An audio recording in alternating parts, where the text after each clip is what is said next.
You're listening to Myers-Briggs Question Corner with Edythe Richards. Hello, folks, and welcome to another episode of Myers-Briggs Question Corner. We're in the midst of the coronavirus pandemic, and because most of us are still working virtually, we're drawing upon a new set of skills to communicate with others. Now, personality can have some bearing on how we communicate, what stresses us out, and what helps us through the difficult and stressful times. Last week, our topic was Zoom fatigue. Many of us are using the virtual platform Zoom to communicate, and while it's been a great way to keep in touch, Zoom and similar platforms have their downsides too. Today, I want to delve a little deeper into virtual communications and talk about some of its frustrations. Now, today's show format is completely different from anything we've done before, and I have a guest with us today other than my fabulous producer, David. My guest is actually a good friend of mine, Leslie Sanders, and I've asked Leslie to join us today as our Zoom frustrations have been something she and I have been talking about extensively. So welcome, Leslie. Thank you. Thanks so much for being with us today. I know you've participated in a number of Zoom events. Can you tell us a bit about the types of events and the purpose of the events?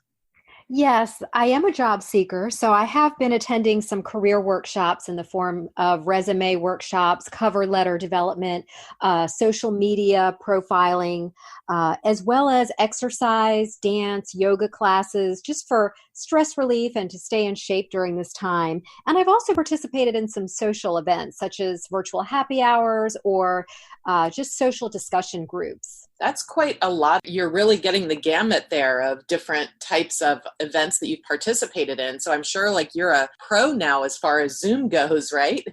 Yeah, I've experienced a lot of different scenarios in these groups. Wow. So can you tell us about some of the unusual communication issues that you've encountered in these different groups and events you've participated in? Yeah, mainly now the ones that don't require me to share my screen, which are most of them, the only ones that do are things like job interviews, which of course I have no problem with. But when I've been in those kinds of social events or some of the exercise groups too, I choose not to share my screen. I'm a very private person and, it's not required of me. And so there have been some times when someone would say, oh, I'm shy because I didn't share my screen. There's also a feeling of camaraderie among the people who do share their screens, but those few that choose not to don't get the acknowledgement as much, even though they're actively participating. So I have experienced that. Another thing I've experienced is being asked to be unmuted several times throughout the session. So I was in a social media profiling workshop and I kept getting these pop-up messages from the moderator to unmute myself. And I wasn't comfortable with that. I also have been asked to engage in the beginning through some sort of implied mechanism, like, here I am, I've logged on, I'm doing some other things in the background, I'm multitasking, and it's 20 minutes before a career workshop is about to start. And I've been asked to talk about, oh, hi, how's your day? How are you doing? What do you want to learn here? And I'm really just there to claim my seat when I'm signing in early. And that can be kind of unusual for me because I might be multitasking, but then I don't want to be rude to the moderator if I'm not engaging in the discussion. So I feel a little caught off guard in those situations. And even during some of the virtual happy hour events, there is that pressure to talk and engage. And even I've heard some dialogue from moderators to say, we really like to see you. Would you like to share your screen today? No, not today, but we really would like to see people. And then I'm kind of taken aback. I don't know what to say in that moment. I can relate to what you're saying here because really kind of what you're focusing on here are two different things that relate to our ability and our tendency to share personal information. And That is, are you somebody who is going to actively share their screen? And are you someone who is going to speak in these sessions? And I think especially if it's a bunch of unknown people, if it's, you said you're naturally a private person, and if it's a lot of people and you don't know always who's going to be there, how many people, they're strangers or not. And until we actually started talking, I hadn't even thought about this issue of sharing your screen or not, and how uncomfortable that might make some people. And even just talking in a setting like this, especially if it's with people you don't know, or you don't know who's going to be hearing you, or you don't know who's going to be seeing you, how difficult that can be. So can you share, since this is a podcast about personality type, the Myers-Briggs type indicator specifically, if you're comfortable doing so, Leslie, would you share your Myers-Briggs type with the audience and how, in your opinion, it might relate to some of these communication challenges? Yes, I am an INFP, and so I am a processor, and I like to think before I form spoken words or questions, and I like to listen really carefully and process the information that I'm getting when it's coming to me, to come up with well thought out questions. And I even like to spend a lot of time thinking through decisions about how things are worded. And because I'm a feeler, I'm mindful of considering how other people might think I'm coming across. So in some of the sessions where I've been asked, well, what do you want to get out of this? Do you have any questions? Because I'm not one to talk that quickly or that spontaneously, it really can be a challenge for me. Rather, I'd like to listen to the workshop and digest what's being taught first. And then eventually, if the moderators are just presenting the information, they'll likely get a well thought out question from me. It's just that I need that time, and I need that processing and that decision-making time as I'm listening and processing before I formulate the words. I also prefer to use the chat feature, the written live chat, as opposed to the speaking feature, although I have been using the speaking feature a little bit more, trying to get comfortable with that, but I do prefer to use that. And what I've noticed is the moderators don't always pay as much attention to the live chat feature. They're more immediately connected to someone who speaks right away. And so because that method of communication is more immediate, I think when they're more used to that, they tend to get away from what could be in the chat, and how that is just as important, even though it's written out and not spoken. And some of these times when I've signed into the meeting and I'm really there to just reserve my seat and get there and maybe get some notes to prepare, or get a notebook and be prepared to listen and take notes, it's not a time when I'm available to talk. And so when I feel pressure to engage, it can be really uncomfortable for me. And also, I am, as I had said before, a private person. And a lot of these people I've seen in social settings, I've seen them in other environments, and I'm just not ready to share my privacy or my private space all the time. And so sometimes when there's pressure coming from a message of, we want to see you, or please share your face with us. I've even heard that before. Oh my gosh. I really feel backed against a wall. Yeah. So for my personality, being of the processor that I am, I'm not ready for those spontaneous engagements. I totally understand that. And, it's really bringing to mind how the virtual communications that we are experiencing now in the time of the coronavirus pandemic really mimic the in-person communications that we have. And if somebody is apt to share information, the degree to which they're sharing information, that part might not be so different over a virtual platform like Zoom. But I want to circle back to something that you mentioned a couple minutes ago about the spontaneity and communication. And, there's from what you're saying here, there's really two different types of virtual events, at least that you have been participating in. So one is more like a training session that might be related to job search or resume writing or something that has some learning objectives as a part of it. And then these other types of events are, like exercise classes you mentioned, which we, think about doing those over Zoom. It's a little bit cumbersome, but I understand it's happening now.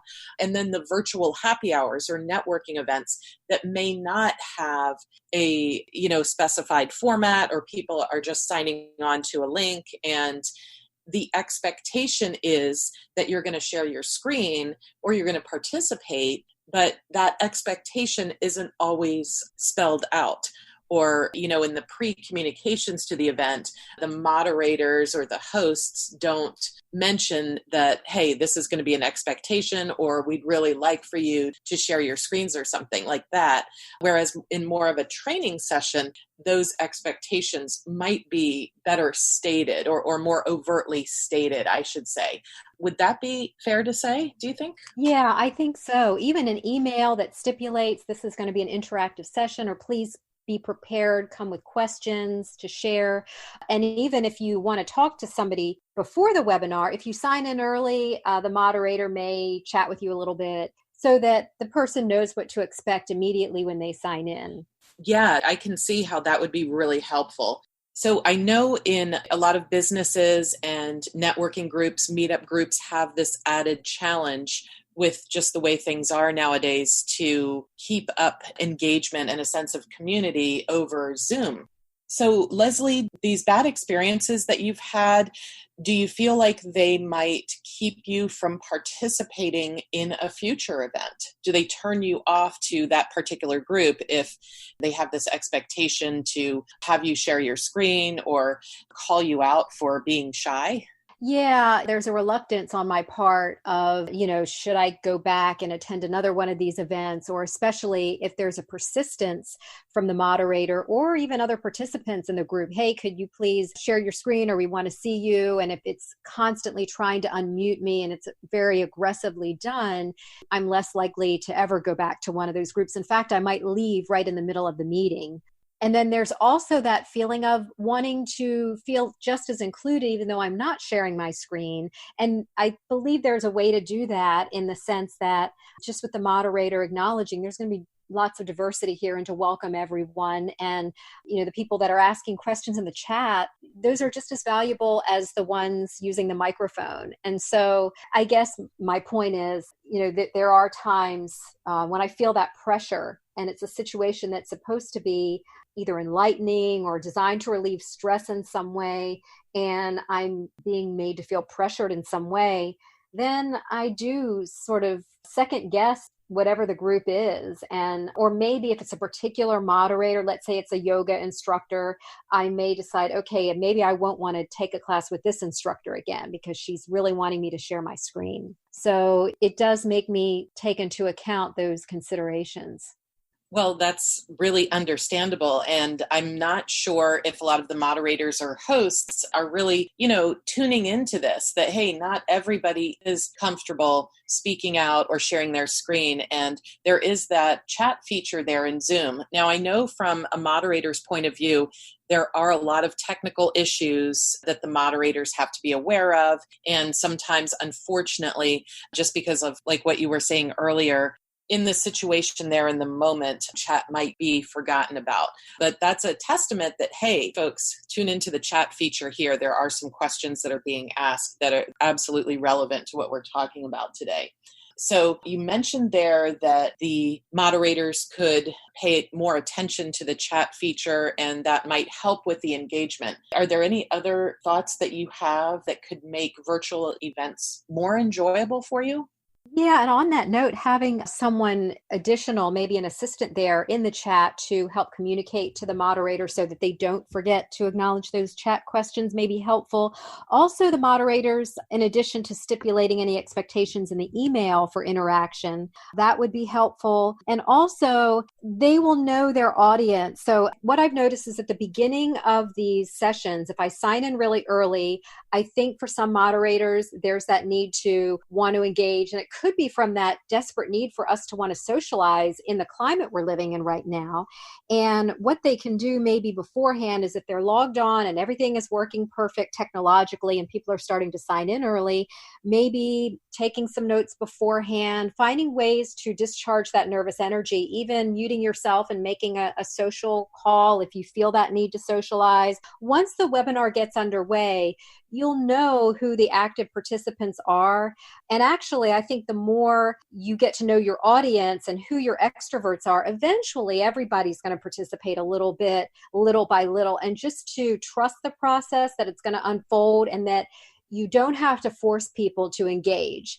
Let it flow naturally and make sure everyone feels engaged. Those that choose not to share their screen, welcome everybody. Even if you just make a blanket statement to welcome everyone, that may just get the process going in the beginning of people chiming in or chiming into the chat without having to ask a question. Once you're asked a question, especially if you're INFP or an introvert, you might feel pressured or put on the spot. So I think just opening things up with a welcoming statement would be a really good way to facilitate that engagement without pressuring people. Yeah, what you're talking about here, Leslie, brings up the point for us having this podcast series here. And it really is to bring awareness of different personality types and different communication needs that different people have.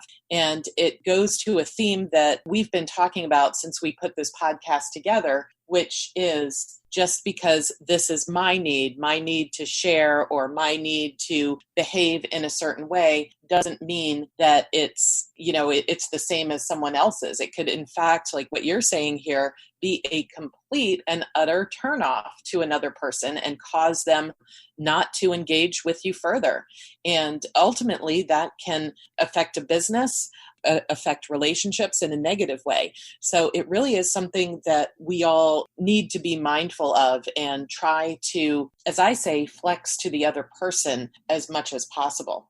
The other thing I've noticed, and this might just be a characteristic of certain instructors, they're very outgoing. And when they don't get that feedback, they may take it personally, and just not to take it personally. It's not a reflection of their teaching style or, that people aren't participating. It's just not everybody's speaking up or sharing their screen. And you may not get that constant feedback and just get comfortable with the silence and the quietness and just the different reactions or lack thereof that you're going to get.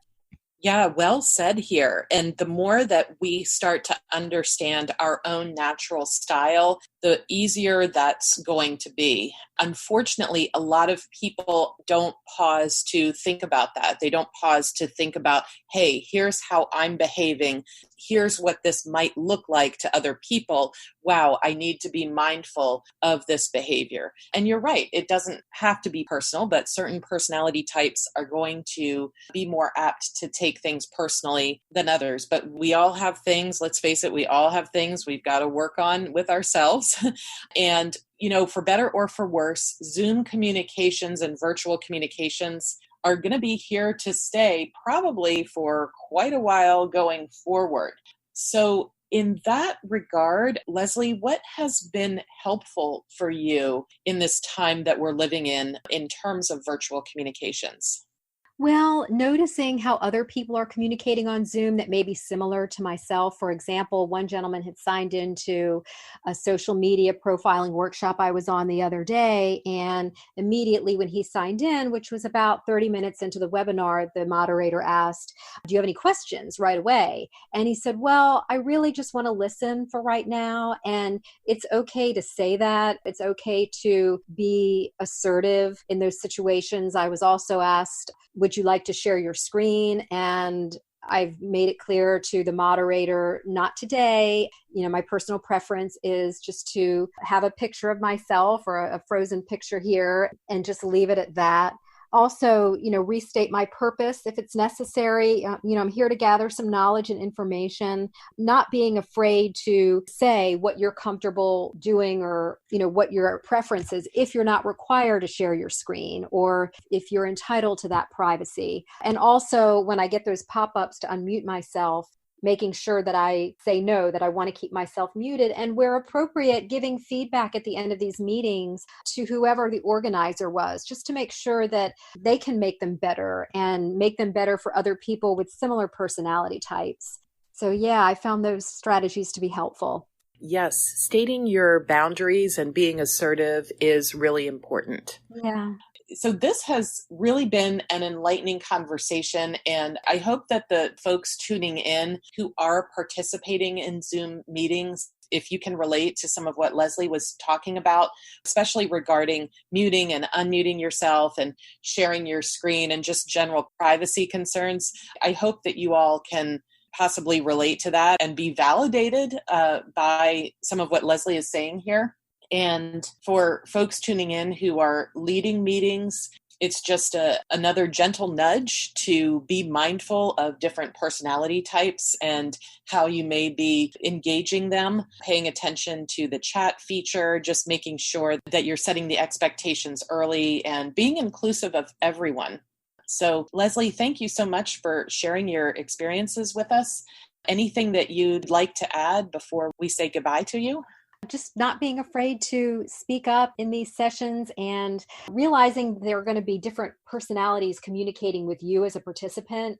And so there are going to be more of those extroverted people, and not to take that personally, but just to, feel free to speak up. I'm not okay with going live right now, but, thanks for asking, that you wanted to share my screen, and just things like that, and being an advocate for yourself so you can get the most out of these sessions. Excellent. Just because this is your natural way of behaving, it doesn't mean that it's everybody else's natural way. So thank you so much, Leslie, for coming on air with us today and sharing your experiences.